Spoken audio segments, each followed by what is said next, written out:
कहां से हो रही देखिएगा कि खेल की कक्षा शुरू हुई तो एक दुबली पतली लड़की शिक्षक से ओलंपिक रिकॉर्ड के बारे में सवाल पूछने लगी। इस पर कक्षा में सभी छात्र हंस पड़े। 4 साल की उम्र में ही पोलियो हो गया था जिसको। शिक्षक ने भी व्यंग्य किया कि तुम खेलों के बारे में जानकर क्या करोगी, तुम तो ठीक से खड़ी भी नहीं हो सकती, फिर ओलंपिक में तुम्हारा क्या मतलब है, तुम्हें कौन सा खेल खेलना है या तुम्हें कौन सा खेलों में भाग लेना है जो यह सब जानना चाहती हो। उदास होकर लड़की चुपचाप बैठ गई। सारी क्लास उस पर देर तक हंसती रही। घर जाकर उसने माँ से पूछा, क्या मैं दुनिया के सबसे तेज धावक बन सकती हूँ? तो उसकी माँ ने उसे प्रेरित किया कि और कहा कि तुम कुछ भी कर सकती हो, इस संसार में नामुमकिन कुछ भी नहीं है। ठीक है। अगले दिन जब खेल पीरियड में उसे काफी बच्चों ने अलग बिठाया गया तो उसने कुछ सोचकर बैसाखी संभाली और दृढ़ निश्चय के साथ बोली कि सर याद रखिएगा, अगर लगन सच्ची और इरादे बुलंद हो तो सब कुछ संभव है। सभी ने इसको भी मजाक में लिया और उसकी बात को ठाका लगा के हंसने लगे। वह लड़की जो है तेज चलने के अभ्यास में जुट गई। वह कोच की सलाह पर अमल करने लगी और अच्छी और पौष्टिक खुराक लेकर कुछ दिनों में उसने अच्छी तरह चलना फिर दौड़ना सीख लिया। उसके बाद वह छोटी मोटी दौड़ों में हिस्सा लेने लगी। अब कई लोग उसकी मदद करने के लिए आ गए। उसका उत्साह बढ़ता गया, हौसलों में बुलंदी आती गई। 1960 में ओलंपिक में 100 मीटर, 200 मीटर, 400 मीटर रिले में वर्ल्ड रिकॉर्ड बनाकर सबको आश्चर्यचकित कर दिया। ओलंपिक में इतिहास रचने वाली वह बालिका थी अमेरिका की प्रसिद्ध धाविका विल्मा रुडोल्फ। तो ये है पूरी कहानी। ठीक, आ जाओ प्रश्नों पर आ जाओ। चलो देखो यहाँ पे क्वेश्चन नंबर 91 क्या कह रहा है, 91 क्या कहता है प्रश्न। तो प्रश्न कह रहा है तुम्हें कौन सा खेलों में भाग लेना। ये कैसा वाक्य है, जल्दी से देखिए। हाँ स्टार्ट तो कर दिया भाई, चलिए बताइएगा। हाँ कि यहाँ पर बोल रहा है कि तुम्हें कौन सा खेलों में भाग लेना है, तो किस प्रकार का वाक्य है। तो ये जो वाक्य है वे किस प्रकार का है, ये निषेधात्मक वाक्य है। क्यों? क्योंकि विधान हो नहीं सकता, विस्मय है नहीं, प्रश्न पूछ नहीं रहा है। यहाँ पर एक प्रकार से मना कर रहा है कि तुम्हें कौन सा खेलों में भाग लेना, तुम्हें कौन सा खेलों में भाग, जैसे बोलते नहीं कि कौन सा तुम्हें पढ़ना है, जैसे माँ बाप कभी भी ताना देते तुम्हें तो पढ़ना है नहीं, या ऐसा बोल देते हैं, या तो ये बोल देते हैं कि कौन सा तुम्हें पढ़ना है। ठीक है, तो ये दो तरीके से बोला जाता है। आगे देखिए, लड़की के सवाल पूछने पर छात्र हंस पड़े। हाँ तो पहले वाले का उत्तर हमें दूसरे नंबर पे मिलेगा। आगे देखिएगा, लड़की के सवाल पूछने पर छात्र हंस पड़े क्योंकि बहुत छोटी थी, खेलना नहीं जानती थी, खेल नहीं सकती थी या खेलना नहीं चाहती थी। तो यहाँ पर खेल नहीं सकती थी क्योंकि वो उस समय पोलियो से ग्रस्त थी, असमर्थ थी। तो उत्तर मिलेगा हमें ऑप्शन नंबर तीसरे के साथ। आगे देखिएगा, आपके विचार से लड़की को सफलता की सबसे बड़ी प्रेरणा किसने दी। तो भैया किसने दी, हमने पैसेज पढ़ा। तो पैसेज में क्या था कि उसकी जो माँ थी उन्होंने ही तो कहा कि कुछ भी मुमकिन है अगर तुम पूरी लगन और श्रद्धा के साथ क्या करो, काम करो। तो यहाँ पर उत्तर मिलेगा ऑप्शन नंबर चौथे के साथ। आगे देखिए, शिक्षक के उत्तर से उसके बारे में धारणा बनती है कि वह, देखिए शिक्षक के उत्तर से उसके बारे में धारणा बनती है। तो शिक्षक जो उसको उत्तर दिया था कि कौन सा तुम्हें खेलना है, तो वो हितैषी तो था नहीं, सत्यवादी तो था ही नहीं, प्रेरक भी नहीं था, क्या था, कठोर था। तो उत्तर मिला में ऑप्शन नंबर चौथे के साथ। एक बार सब लोग शेयर कर दे, तो सभी लोग लाइक का बटन दबाएं जल्दी से। आगे देखिए 95, 94 तक हो गया ना, तो आगे देखिएगा 95, जल्दी से 94 तक हो गया। अगला क्वेश्चन देखिएगा 95, लड़की के अनुसार सब कुछ संभव है यदि हो बुलंद हौसला और ईश्वर की कृपा, सच्ची लगन, ऊंचा इरादा, कठोर परिश्रम, सबल, सच्ची प्रेरणा, अच्छा प्रशिक्षक। तो यहाँ पर पैसेज के अनुसार आपको पता है कि सच्ची लगन और ऊंचा इरादा ये पैसेज में लिखा हुआ था। ठीक है, तो उत्तर हमें मिलेगा इसमें ऑप्शन नंबर सी के साथ। आगे देखिएगा 96, गद्यांश में निहित मुख्य संदेश। तो गद्यांश में जो मुख्य संदेश है वे क्या है, शारीरिक अगम क्षमता वाले लोगों पर को अधिक परिश्रम करना है, शिक्षक को दयालु होना चाहिए, ये तो था नहीं, सफल लग के लिए लगन और परिश्रम आवश्यक है, ये तो नॉर्मल चीज है। इसमें जो मेन है इस गद्यांश में वो ये है कि किसी का मजाक नहीं उड़ाना चाहिए, क्योंकि पूरा गद्यांश में आप लोग देखेंगे यहाँ पे लगभग 60 to 70% जो बातें हैं वे कि वहां पे स्कूल में गई, मजाक हुआ, फिर वहां पे क्लास में गई, फिर उसने बच्चों को बोला तो वहां पे फिर मजाक हुआ, ऐसा करके है ना, कि मजाक पे मजाक मजाक मजाक मजाक बना के रखा हुआ है। चलिए 97 देखो, आश्चर्यचकित का विग्रह। जल्दी बताओ, आश्चर्यचकित को अगर तोड़ा जाए तो क्या मिलेगा, जल्दी से सभी कमेंट करेंगे और एक बार सब लोग शेयर कर दो सभी दोस्तों को, फिर हम लोग शुरू करें। जल्दी से आ जाओ लाइव। हाँ भाई क्लास स्टार्ट हो चुकी है सेकेंड पेपर के लिए, बढ़िया। सेकंड पेपर में संख्या लगता है बहुत कम हो गई, या तो थक गए हैं आप लोग हैं। हाँ, सेकंड पेपर में आप लोग थक गए हैं मुझे लगता है, इस वजह से। चलिए कोई बात नहीं, चलो तो जल्दी से देखिएगा। तो सेकंड पेपर में हमें यहाँ पर आश्चर्यचकित मतलब क्या होता है, आश्चर्य से चकित। समास कौन सा इसमें, इसमें है हमारा तत्पुरुष समास। ठीक है, तत्पुरुष समास। कौन सा, तत्पुरुष। ठीक है, तत्पुरुष समास है। आगे देखें, व्यंग किया। व्यंग किया का मतलब ताना मारा। ठीक है, उपहास नहीं किया, उपहास करना मतलब बेइज्जती होता है, निकाल दिया, डांट लगाई, ताना मारा। ठीक है, व्यंग किया का मतलब क्या है, व्यंग किया का मतलब हो गया ताना मारना। पौष्टिक खुराक, दोनों शब्द क्रमशः कैसे हैं। पौष्टिक खुराक, यहां पे देखो अगर कॉमन सेंस भी लगाएंगे ना तब भी हमें उत्तर मिल जाएगा। खुराक हमारा फारसी शब्द है। कहां का है ये, फारस का है, फारसी शब्द। ठीक है, खुराक हमारा फारसी शब्द है, यानी इसको हम लोग क्या कहते हैं, आगत शब्द। आगत मतलब जो बाहर से आए हुए शब्द होते हैं उनको हम लोग कहते हैं आगत शब्द। और इसमें से दो ही ऑप्शन है जिसमें दूसरे नंबर पे आगत है, यानी ये दोनों तो अपने आप में ही कट गए। अब बचा देशज और तत्सम यानी पौष्टिक। तो पौष्टिक में क्या है, षटकोण वाला स। तो षटकोण वाला स मैक्सिमम प्रोबेबिलिटी क्या होती है कि तत्सम शब्द होते हैं। ठीक है, षटकोण वाले स में मैक्सिमम प्रोबेबिलिटी क्या होती है कि तत्सम शब्द होते हैं। देशज पौष्ट तो हो नहीं सकता। देखिए, पुष्ट होता है मूल शब्द, पुष्ट में एक प्रत्यय लगा के पौष्टिक लगा बना देते हैं। ठीक है, हाँ, तो पुष्ट हमारा मूल शब्द मिला, तो ये हमारा हुआ ऑप्शन नंबर पहले पे 99 मिलेगा पहला। ठीक है, 99 बेटा, है ना। तो 99 में क्या मिल जाएगा, पहला मिल जाएगा। बहुत अच्छा, बहुत सुंदर। सभी लोग एक बार जल्दी से, जितने भी लोग हैं अभी लाइक वाइक नहीं किया है तुरंत लाइक कर दीजिए। इसके बाद चलेंगे क्वेश्चन नंबर 100 पर। आओ भाई, 100 नंबर कहां गए।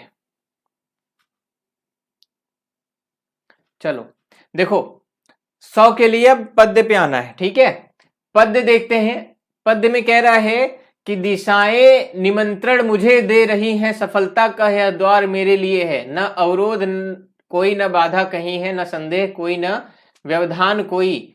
अटल एक विश्वास मन में भरा, नहीं पथ डगर आज अनजान कोई। यानी सब कुछ उसके पक्ष में है, यहां पर बात ये कह रहा है। हृदय में कहीं कह रहा बात कोई, धरा और गगन सिर्फ तेरे लिए है। नहीं कुछ यहाँ जो मुझे रोक पाए, न कोई यहाँ जो मुझे टोक पाए। अजानी हवा में बहे जा रहा हूं, मुझे आज लगता है कि मैं वह नहीं हूं।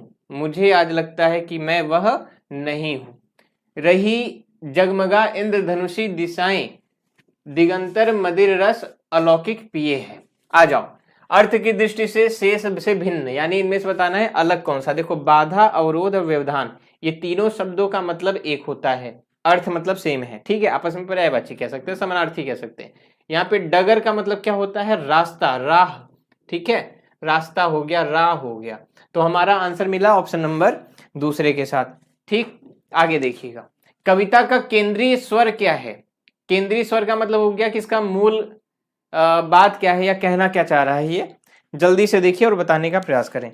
तो कविता का केंद्रीय स्वर क्या है, सभी लोग आओ भाई जल्दी से, पेपर डिस्कशन हो रहा है, सेकंड पेपर। हाँ, सेकंड पेपर डिस्कशन कर रहे हैं हम लोग। इसमें क्या मिला, उत्साह और आत्मविश्वास, ये ठीक है। ठीक है, इसमें सही लगाया है बालक ने, उत्साह और आत्मविश्वास। इसमें आंसर नंबर दूसरा मिलेगा। दिशाएं कवि को क्यों बुला रही भैया, काहे कह रहे हैं कि आ जाओ, कविता पाठ करने के लिए, अनजान रास्तों से बचने के लिए, संदेह दूर करने के लिए नहीं। तो इन तीनों इन तीनों की वजह से तो बुलाएंगे नहीं। तो एक रास्ता बचा हमारे पास, पहला, सफलता प्राप्त करने के लिए। 102 के बाद अब आएंगे हम लोग किस पे, 103 पे। तो 103 आ जाओ भाई, ये रहा। कवि को अपनी जो सफलता है उस पर अटल विश्वास क्यों है। मैंने बताया था ना, सब कुछ उसके पक्ष में है। जब हम लोग अभी कविता पढ़ रहे थे तो उसमें क्या लिखा था, सब कुछ उसके पक्ष में है। इसका मतलब उसे कोई रुकावट नहीं दिखाई देती। सफलता पाना बहुत सरल है, तो ऐसा हो ही नहीं सकता। दिशाएं उसे बुला रही हैं, इस वजह से केवल एकमात्र नहीं कि अटल हो गया, कोई उसे रोक टोकने वाला नहीं है, ऐसा भी नहीं है, कोई रुकावट नहीं है उसके रास्ते में। ठीक है, आंसर मिला दूसरे नंबर के साथ। ठीक, चलिए, किस पंक्ति से प्रतीत होता है कि वह कवि का व्यक्तित्व बदल गया है, जल्दी से। किस पंक्ति से प्रतीत होता है कि कवि का व्यक्तित्व जो है बदल गया है? तो यहाँ पर मुझे आज लगता है कि मैं वह नहीं हूं, यहां पर भी इसने सही लगाया है। ठीक है, मुझे आज लगता है कि मैं वह नहीं हूं, यहां पर बदल गया है, यानी मैं जो था वो नहीं हूं अब। ठीक है, अब जो मैं पहले था वो मैं अब नहीं हूं। तो इसका उत्तर हमें क्या मिल गया? हमें उसका उत्तर मिल गया ऑप्शन नंबर पहला। चलिए आगे देखिए, अगला देखिएगा, व्याकरण की दृष्टि से इंद्रधनुषी शब्द क्या है? बैठिए, व्याकरण की दृष्टि से इंद्रधनुषी शब्द क्या है? क्रिया, विशेषण, संज्ञा, सर्वनाम या विशेषण? तो देखो बोला था इंद्रधनुषी दिशाएं, चलिए बताइए जल्दी से। इंद्रधनुषी दिशाएं, ठीक है, क्या लिखा था? इंद्रधनुषी दिशाएं, दिशाएं लिखा था। अगर दिशाएं कर देंगे तो दिशाएं हो जाएगा।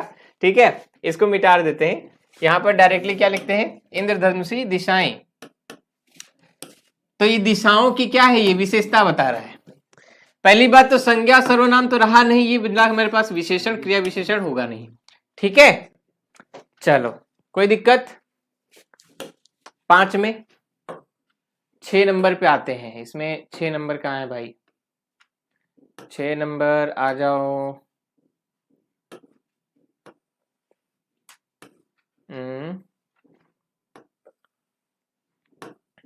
ये 5 है, 5 के बाद 6, 7वीं कक्षा में पढ़ने वाला ऋषभ। अच्छा देखो भाई, पैसेज खत्म हो गया। ठीक है, 5 के बाद आ गया 6 पे, यानी अब आपको पेडागोजी पढ़ना है। सभी लोग आ गए? पेडागोजी वालों, मिलाना है पेडागोजी में। और तो नहीं है इसमें पैसेज का कोई प्रश्न? 105 तक ही था ना? ठीक, चलो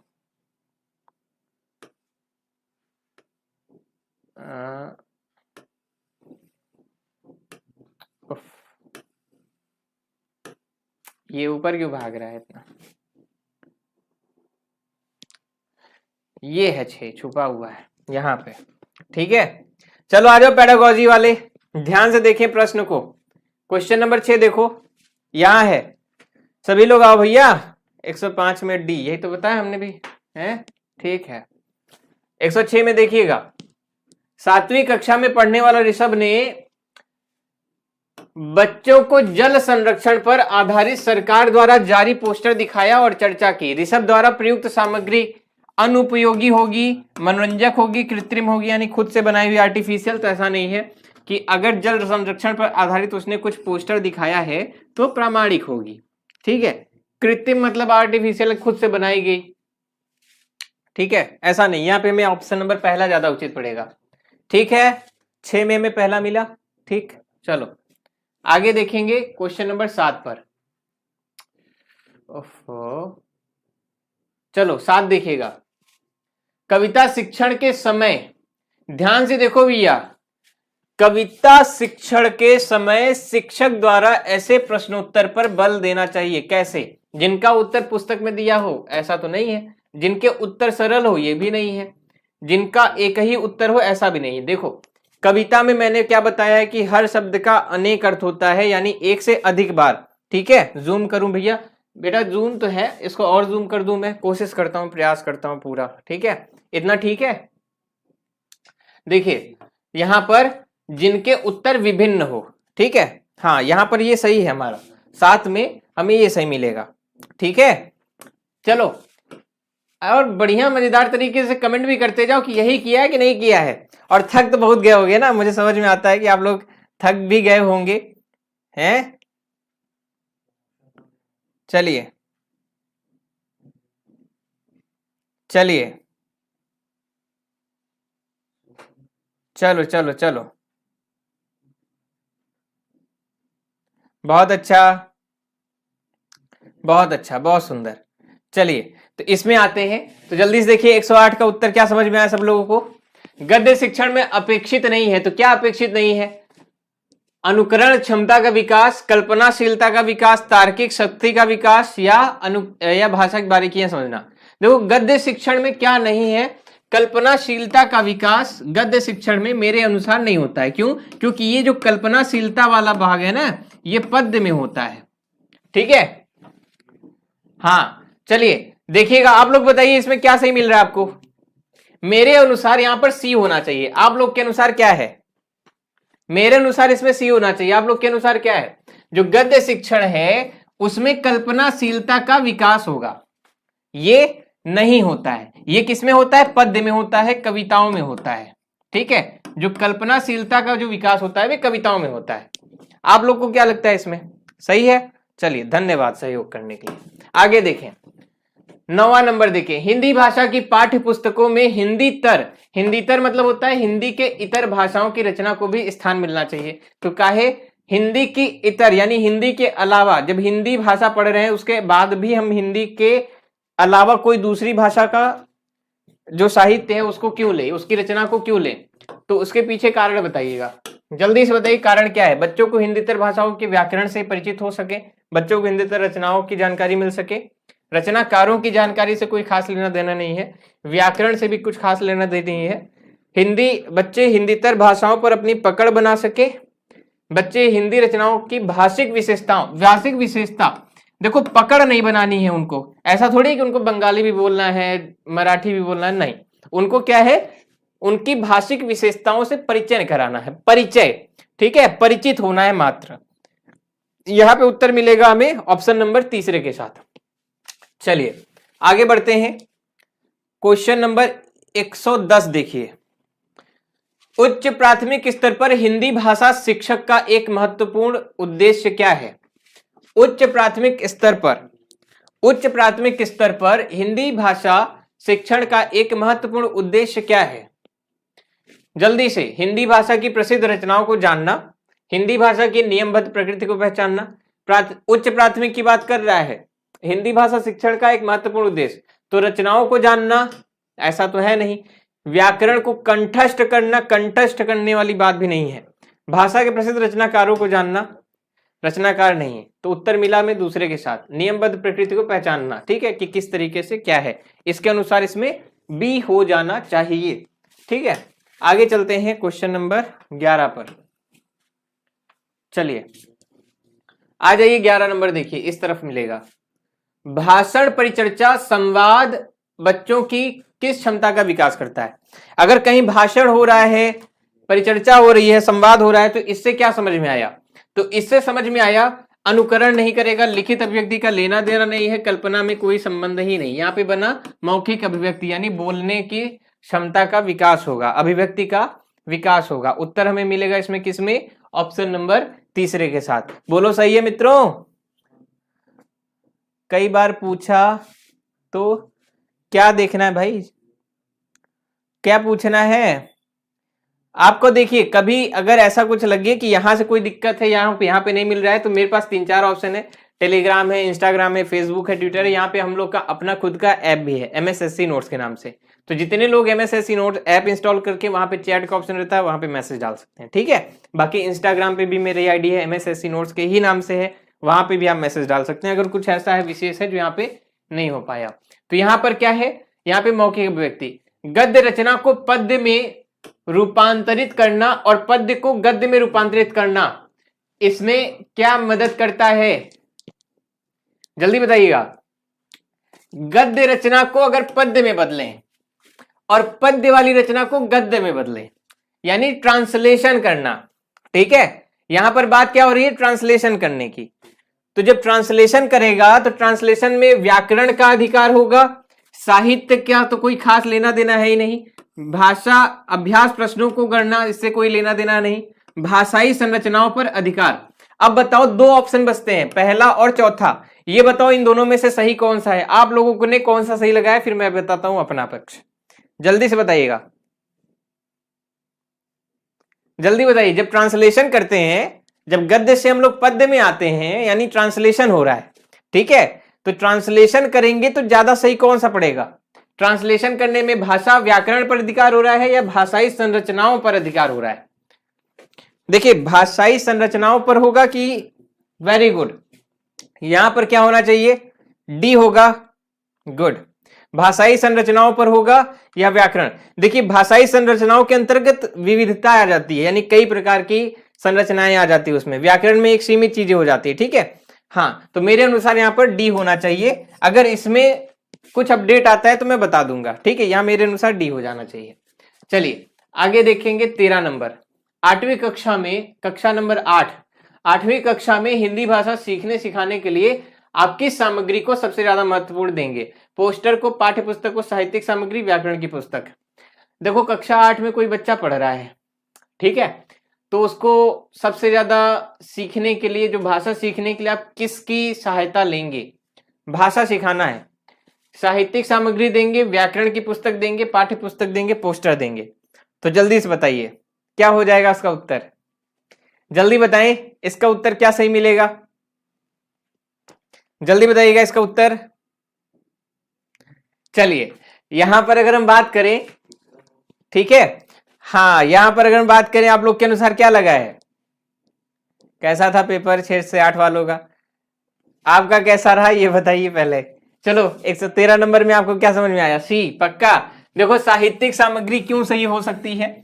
साहित्यिक सामग्री इसलिए क्योंकि साहित्यिक सामग्री में क्या होता है कि जितने भी रचनाएं होती हैं, जितने भी गद्य और पद्य वगैरह, जितने भी साहित्य से संबंधित चीजें हैं, जब आती हैं तो उसको जब बच्चा पढ़ता है तो उसमें क्या होता है, भाषा का विकास होता है स्टैंडर्ड वाला, ठीक है, इस वजह से सी बनेगा।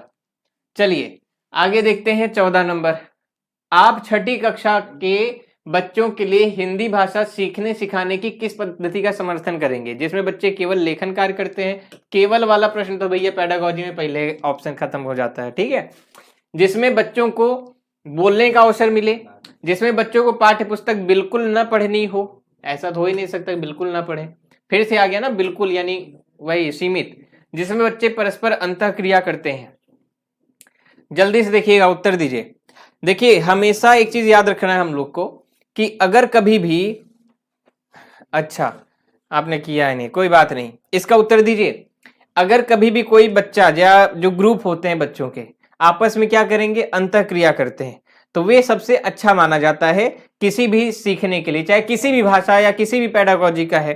तो अगर अंतःक्रिया की बात आ गई आपस में, जिसमें बच्चे परस्पर अंतःक्रिया करते हैं यानी आपस में सीखते हैं, बात करते हैं, वो ज्यादा उचित पड़ेगा। तो इसमें मिलेगा ऑप्शन नंबर डी। ठीक, आगे देखिएगा 15 नंबर। त्रिभाषा सूत्र, त्रिभाषा आपने एनसीएफ में देखा होगा, एनसीएफ में बोला था, एनसीएफ 2005। हाँ त्रिभाषा याद है, हाँ ट्राई लैंग्वेज, 3 भाषा में आपकी एक मातृभाषा, एक क्षेत्रीय भाषा मतलब जैसे हिंदी हो गया, और तीसरा जैसे एक इंटरनेशनल लैंग्वेज जैसे इंग्लिश, ठीक है, इस प्रकार से क्षेत्रीय भाषा या मातृभाषा। तो देखो त्रिभाषा सूत्र अनुसार पहली भाषा जो है वो कौन सी है, मातृभाषा या क्षेत्रीय भाषा। ये हमारा दूसरा नंबर सही है, कॉन्सेप्ट का क्वेश्चन था, ये तुम्हारा सही है। आगे चलते हैं 16 नंबर पे। 16 नंबर देखो भैया, व्याकरण पढ़ने का की आगमन विधि। आगमन विधि में तो जानते हैं ना क्या होगा, जल्दी से देखिए आगमन विधि। तो आगमन विधि का मतलब इनमें से कौन सा सही हो गया, जल्दी से देखो। आगमन विधि है तो जब भी अगर हम कहीं भी किसी भी चीज की आगमन विधि की बात करते हैं तो आगमन विधि में क्या होता है, उदाहरण से नियम की ओर या नियम से उदाहरण की ओर, क्या होता है, जल्दी से देखिए और बताइए। देखो आगमन और निगमन 2 प्रकार की विधियां होती है। जूम कर दूं, दिखाई नहीं दे रहा है यार, साफ तो दिख रहा है, मैं इसी वजह से बोर्ड से एकदम हट जा रहा हूं ताकि एकदम साफ साफ दिखाई दे। जल्दी से 16 है भैया, 16 में बताइएगा जल्दी से। हाँ जल्दी से 16 में दीजिए। निगेटिव नहीं होता ना, निगेटिव मार्किंग नहीं होती, बिल्कुल नहीं होती। तो देखो आगमन में क्या होता है, उदाहरण से हम किसमें पढ़ते हैं, नियम पढ़ते हैं। निगमन में क्या है कि पहले निगमन करते हैं, उसका नियम पहले बनाते हैं फिर उदाहरण पे आते हैं, ठीक है। हाँ पहले नियमों को समझते हैं निगमन वाले में। 17 देखिए, भाषा के संदर्भ में संचार माध्यमों का प्रयोग न केवल सामाजिक संवेदनाएं विकसित करता है बल्कि डैश को समझने में मदद करता है। डैश मतलब किसको, देखो भाषा के संदर्भ में बात कर रहा है, भाषा के संदर्भ में संचार, संचार का मतलब है कम्युनिकेशन। भाषा के संदर्भ में जो कम्युनिकेशन माध्यम है, द मीडियम ऑफ कम्युनिकेशन, इसका जो यूज है ये केवल सामाजिक संवेदना यानी सोशल जो हमारा है केवल वो डेवलप ना करके इसके अलावा किसमें और हेल्प करता है। तो ये हमारा जब भी हम जितना कम्युनिकेशन करते हैं उससे हमारी लैंग्वेज में और ज्यादा अच्छा उभार आता है और ज्यादा निखार आता है। तो यानी यहां पर देखो आर्थिक स्थिति से कोई लेना देना नहीं है, विभिन्न माध्यमों की जानकारी से लेना देना नहीं, माध्यमों का उपयोग से कोई लेना देना नहीं है, विभिन्न माध्यमों में प्रयुक्त भाषा। कारण भाषा, क्यों? क्योंकि भाषा के संदर्भ में पूछा है प्रश्न। यहां किससे पूछा है? भाषा के संदर्भ में, इसलिए हमारा उत्तर ऑप्शन नंबर 3 पे जाएगा। ठीक है, चलो आगे देखो। एक बात बताओ, पेडागोजी आप लोग को बहुत कठिन लग रही है क्या इसमें? जल्दी से, या कहीं भी आपको ऐसा लगा होगा कि कोई नियम पूछा था किसी का? ऐसा तो था नहीं, नॉर्मल कॉमन सेंस वाले प्रश्न है ना, नॉर्मल कॉमन सेंस वाले प्रश्न है। कहानियों की विविध शैलियों पर देखिए, बात यही है कि हमने यहाँ पर ये वाला भी जो मैं क्वेश्चन करा रहा हूँ, जो पेपर करा रहा हूँ, पूरी तरीके से ये है कि मेरे पास पेपर आया और मैं यहाँ पर बोर्ड पे लगाया और आप लोगों के साथ में यहाँ पर लाइव सॉल्यूशन कर रहा हूँ। ठीक है, पहले से कोई आंसर की यहाँ पर मौजूद नहीं है, ये चीज याद रखिएगा आप लोग अपने दिमाग में। यहाँ पर मैंने जितने जो पहला वाला वीडियो बनाया था उसमें भी और इस वाले में भी लाइव पूरी तरीके से हम लोग यहाँ पर क्या कर रहे हैं? सॉल्व कर रहे हैं पेपर। तो लाइव पेपर इसी तरीके से सॉल्व होता है जिस तरीके से हम लोग कर रहे हैं। देखिए, कहानियों की विभिन्न शैलियों पर की गई चर्चा बच्चों को किसमें मदद करती है? कहानी की कमियां बताने में ना, व्याकरण समझने में, कहानी रचने में तो ऐसा हो ही नहीं सकता। कहानी के तत्वों को याद करने, कहानी के तत्व कौन याद रख पाता है? कहानी के तत्व आप लोग अगर यूपीएससी में हिंदी साहित्य लेते हैं और उसके बाद आपको वहां पे कहानी के तत्व तो सबसे पहले कहानी में बताया जाता है, तो कहानी के तत्व तो हो नहीं सकता। तो यहाँ पर पूछा कि की गई चर्चा में बच्चों को मदद करती है, तो व्याकरण समझने में। ठीक है, कहानियों से हम लोग क्या समझने के प्रयास करेंगे? व्याकरण समझने का प्रयास करेंगे। इसमें बी सही होना चाहिए। ठीक है, चलिए आगे देखिए 19 नंबर। संदर्भ में व्याकरण किस पर बल देता है? संदर्भ में व्याकरण किस पर बल देता है, यानी व्याकरण किस चीज पर बल देता है? पाठ पढ़ाते समय प्रसंगवश आने वाले व्याकरणिक बिंदुओं को स्पष्ट, पाठ पढ़ाते समय प्रसंगवश आने वाले व्याकरणिक बिंदुओं को स्पष्ट करने पर, पाठ के अंत में समस्त व्याकरणिक बिंदुओं को स्पष्ट, अंत में कोई करना अच्छा नहीं है। पाठ के दौरान जैसे जैसे पढ़ते जाते हैं वैसे वैसे स्पष्ट करो, ठीक है, यानी पहला वाला तो हमें ठीक मिला है। और देखते हैं पहले ऑप्शन हम और देखते हैं। देखो पेडागोजी में हम तुरंत आंसर नहीं देते हैं। मेरा आपने देखा होगा अभी मैंने जितने प्रश्नों को हल किया है सभी के चारों ऑप्शन को जरूर पढ़ा है। पाठ के दौरान आए समस्त व्याकरणिक बिंदुओं की परिभाषा लेके क्या करेंगे? पाठ के अंत में दिए समस्त भाषा अभ्यास, देखो अभ्यास कराना तो रटना हो गया। ठीक है, पाठ के अंत में जो अभ्यास है, तो सीधे सीधे हमें ऑप्शन नंबर पहला मिल गया, यानी पहला नंबर इसमें हमें सही मिला है। ठीक है, 19 नंबर था, 19 में मिला पहला। आ जाए 20 पे, तो चलो 20 नंबर देखिएगा क्या कह रहा है। 20 क्या कह रहा है? प्रत्येक भाषा शिक्षक को इस बात की जानकारी जरूर होनी चाहिए कि उसकी कक्षा में या कक्षा के बच्चों की डैश पृष्ठभूमि क्या है। डैश पृष्ठभूमि मतलब क्या है? आर्थिक और सांस्कृतिक नहीं, पैसा थोड़ी लेना है टीचर को। आर्थिक और सामाजिक नहीं, सामाजिक और व्यवसायिक, व्यवसायिक कमर्शियल भी नहीं चाहिए, भाषिक व सांस्कृतिक। ठीक है, सांस्कृतिक भाषिक ये दोनों परिवेश उसको जानकारी होनी चाहिए, जो बच्चे की भाषिक और सांस्कृतिक। चौथा नंबर ठीक है, सरल सा प्रश्न था। एक बात बताना, मैंने हिंदी का पेपर सॉल्व कर दिया आप लोगों के लिए। ठीक है, सेकंड पेपर का भी मैंने पेपर फर्स्ट और पेपर सेकंड अपना उत्तरदायित्व तो समझते हुए मैंने मेरे ऊपर मुझे मतलब मेरी जितनी क्षमता थी उस अनुसार मैंने आप लोग के समक्ष रखा। और एक इस वाले पेपर में एक क्वेश्चन में मुझे डाउट लगा है, जो क्वेश्चन नंबर मुझे भी याद नहीं है, क्वेश्चन नंबर ऊपर था। उस एक क्वेश्चन को अगर उसमें जो कंफ्यूजन है मे बी वो कंफ्यूजन दूर हो जाए। अगर सही होगा तो ठीक है, अगर नहीं होगा तो मैं बता दूंगा आप लोगों को। ठीक है, कम्युनिटी में डाल दूंगा। और बाकी उम्मीद है कि पेपर आप लोग का अच्छा होगा। तो 29 क्वेश्चन तो कंफर्म है ना? इसमें से 29 क्वेश्चन तो कंफर्म है, यानी सही है। जितना मैंने बताया है मेरे अनुसार 29 प्रश्न आपके सही हैं। एक प्रश्न में डाउट है, उसको मैं क्लियर कर दूंगा। और जो पहला वाला पेपर था उसमें 2 प्रश्नों में डाउट था, तो उसको भी मैं क्लियर कर दूंगा। ठीक, उसमें जो एक प्रश्न है वही वाला कि जो क्रमबद्धता से सीखा जाता है भाषा का जो कौशल है, और दूसरा है अंतःक्रिया है। ठीक है, ये दोनों ऑप्शन सही हो सकते हैं। इनमें से सटीक कौन सा पड़ेगा